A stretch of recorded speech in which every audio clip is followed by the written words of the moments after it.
Mendaftar di hari kedua, Sabtu pagi, pasangan Ananda dan Mustafa Zakir memilih berjalan kaki sejauh hampir 1 kilometer menuju kantor KPU Kota di Jalan Perdagangan Alalak Utara, Banjarmasin Utara. Dikawal 4 partai pengusung, Golkar, PAN, PKS, Nasional Demokrat, serta puluhan relawan yang didominasi kaum perempuan. Ananda Mustafa menyerahkan berkas pendaftaran calon wali kota dan wakil wali kota yang diterima langsung seluruh komisioner KPU Kota. Proses verifikasi tidak berlangsung lama, pasangan yang mengusung tagline Banjarmasin Berbenah dinyatakan lengkap secara persyaratan. Menurut Ananda dan Mustafa, aksi jalan kaki menuju kantor KPU sebagai bentuk energik, sekaligus kesederhanaan dan kedekatan kepada warga. Bismillahirrahmanirrahim, hari ini petualangan dimulai.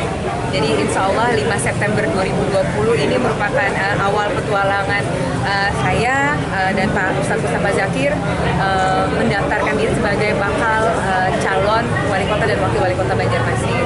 Alhamdulillah berjalan lancar, sudah selesai proses pendaftarannya, sudah diterima dengan baik. Berjalan kaki, simbol sehat, simbol kita juga simbol kesederhanaan, dan insya Allah mudah-mudahan juga bagian dari